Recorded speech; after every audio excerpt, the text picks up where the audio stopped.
Sorry. Good morning. We'd like to provide an update on the oil spill in Baltimore City. And I first want to start by thanking those who were first on the scene, including the heroic actions of the Baltimore City Fire Department. And I also want to thank Johns Hopkins and the Maryland Department of Environment for their coordination. This is watching the coordination that we've seen here has not just been important, it's been incredibly impressive. And I'd also of the emergency crew, the emergency personnel from the city of Baltimore, from the state of Maryland, and also from the United States Coast Guard. This has been a robust effort that we've now seen 10 different city and state agencies that have been deployed. And we've mobilized assets from local, state, and also on the federal levels. And Mayor Scott and I were on site yesterday with our partners to manage and monitor the response efforts. And all the response teams have moved in close coordination with each other. And for that, we are deeply, deeply proud and grateful. Emergency personnel worked through the night to help contain the situation. We have seen over 100 personnel literally worked through the night to make sure that we had this situation under control and contained. And there's one thing I've learned about this team that I stand with, that I'm standing with here, is that also in the military, I learned that you develop a muscle memory with your unit. And I think all of us had that experience yesterday, where we were snapping into place and getting into work. And I'm grateful to have this team to my flank in this work. This is a team that has done hard things before. This is a challenging assignment, but this is also a team that in challenging assignments and challenging times does not flinch, and we are grateful. We know how to move fast, we know how to move together, and we know how to keep things under control. And the Coast Guard and their contract, the Coast Guard and the contractor are using oil absorbent materials and skimmers that feed into a 4,000-gallon pump truck. That also includes, in addition to the over 100 personnel who have worked through the night, that includes the fact that we have 3 skimmers out here, we have 6 vac trucks, we have 1,000 feet of sweep, and we have 600 feet of boom already deployed. And as of this morning, we have no evidence to suggest there is any impact on drinking water in the area. Now, despite that, I do want to be clear that we still have work to do. And we ask that all Marylanders are using alternate routes away from Harbor East and allow the emergency personnel to do their jobs. Avoiding the area will help to ensure that our emergency personnel can make sure that they can get this mission accomplished efficiently and effectively. Enforcement officers will be on site to help with traffic during peak hour travel time this morning. With that, I'm going to turn the program over to my friend and partner in the work for additional details on traffic and to outline Baltimore City's role in the response. Mayor Scott. Thank you. Good morning, and thank you, Mr. Governor, for your leadership.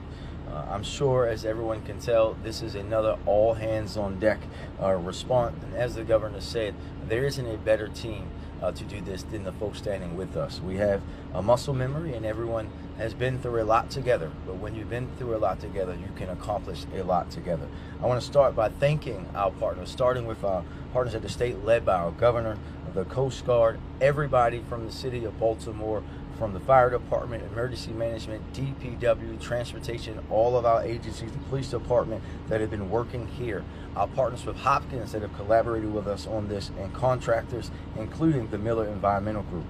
And unfortunately, as you know, this isn't the first an emergency response like this, and we know from that experience that between us, working together seamlessly is the only way to accomplish the goal. As you can see, this response is still ongoing, but for should know. First, we can smell gas. Obviously, you can smell that gas, and we can see the oil on the water. But we know people are understandably concerned. But again, as you just heard, there is drinking water. And we're doing everything that we can to mitigate any environmental impacts of the spill. We are proud of the progress that was made overnight and over the recent years to improve the harbor.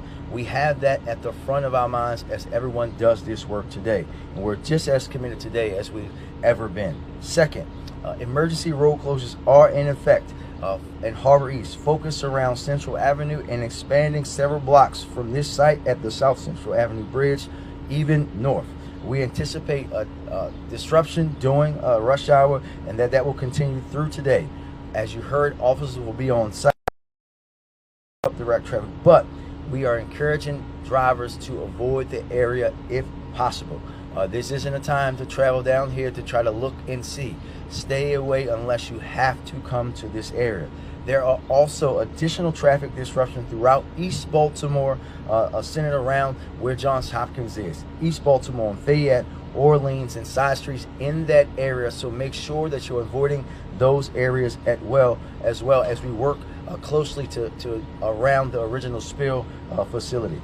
Our top priority today, tomorrow, and every day is the safety of our residents and our environment. And we're going to power to restore the area as quickly as possible without compromising that safety. And once again, I am grateful for the continued support of this team and their teamwork, and I'm grateful to all of the men and women who've been out here all night and those who will work throughout the day and until this mission is complete. With that, I will turn it over to our Incident Commander, Fire Chief Wallace. Chief. Thank you, Mr. Mayor, and good morning. I want to start off by acknowledging Governor Moore and Mayor Scott for not only their leadership, but for coming out here last night, being on the ground with us, being here late into the night, and getting us the resources that we need. As the mayor said, I'm currently the incident commander. However, this is a unified command approach, as the city of Baltimore always does. I'll give you a little bit of historical background with this. So yesterday afternoon, our initial response was alongside of the Maryland Department of the Environment and the United States Coast Guard. By way of those three agencies, Harbor Boom was deployed on the water. Very stress that level of coordination, and those actions taken by those three agencies have really reduced the footprint of this incident. This could have been far, far worse than what it was. Where we believe the leak occurred, throughout the night, we have brought in contractors that are working right now behind us. Once the contractors arrived, we began to skim product off of the water. This is a heating oil product. You'll notice that it's red. So we began to skim that off the water and contain that. Through the remainder of the night into the early morning and where we are right now, we've began an operation where we're opening up fire hydrants and we're starting to flush the storm drain system. What's important is we need to push the product down, push it down to the harbor where we have skimmers, where we have capability, and retain product. So that's the operation right now. This operation will continue through a majority of the day. There will continue to be an odor, so we want to stress to our residents there will continue to be an odor here. And I just want to again highlight, speed and coordination was the key to where we're at now. Very speedy response, solid coordination, partnership with our state and federal resources have put us into the position right now. That's what's going to drive the remainder of the day and actually the coming days. And then finally, I want to thank the business community for your patience. Resources, a lot of our resources showed up on a no-notice basis, and the business community has just been amazing. They've worked with us very well, and we'll continue to work with them throughout.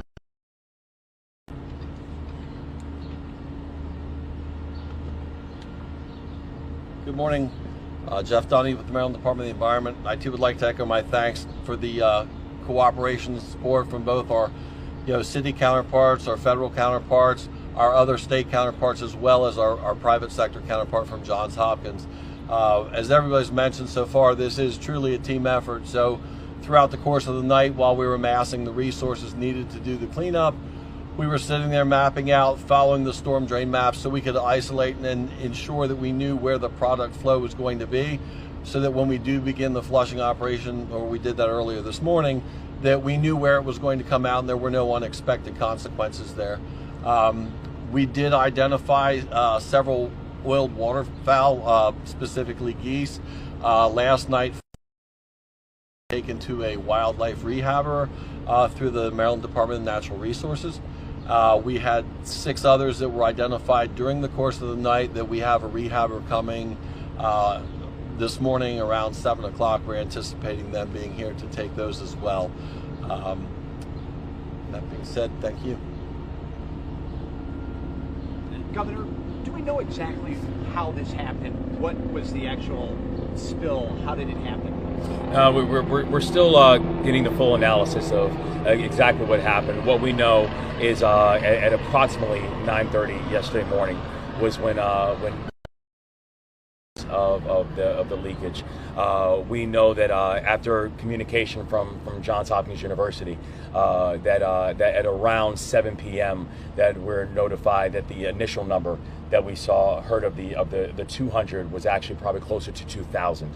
And so, but really since around 9:30, we know was the initial time of the leakage. But we're still going through all the analysis. Johns Hopkins to also be able to identify the full forensics as to what happened. And is this a pipeline that has been here before there was development here that's being used, Mayor? Yes, you know that different parts of the city.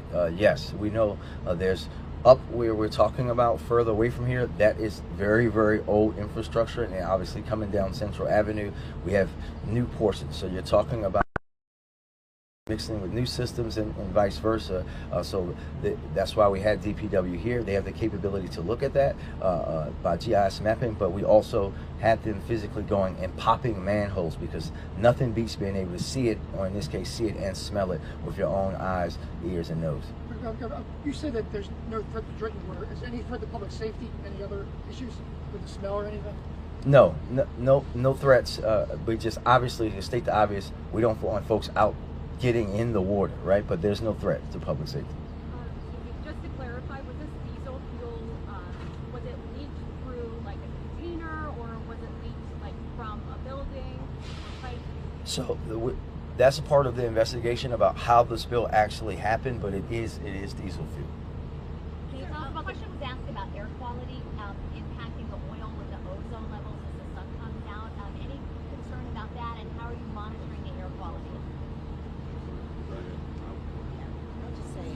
We're monitoring the air quality right now, and so yes, we're going to make sure that we're monitoring what's going on. But again, right now, there's no impact at this point.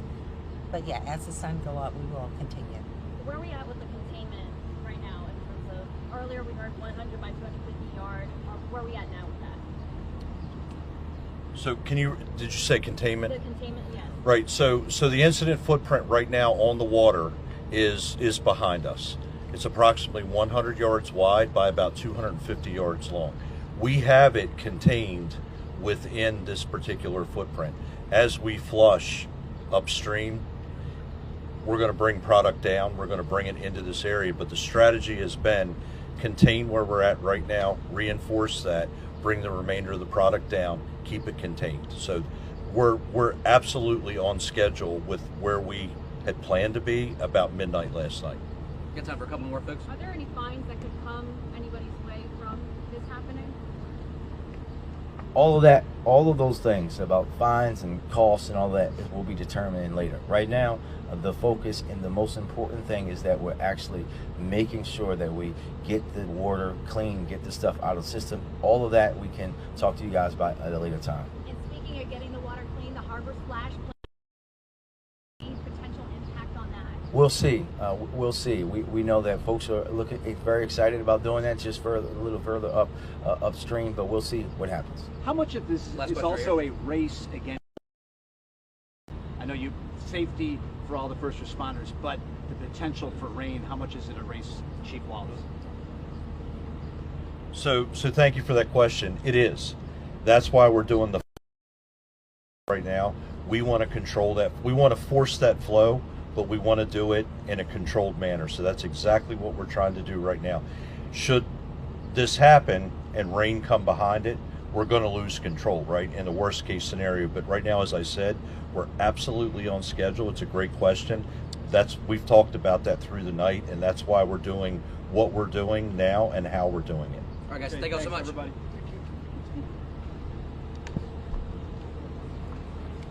Thank you.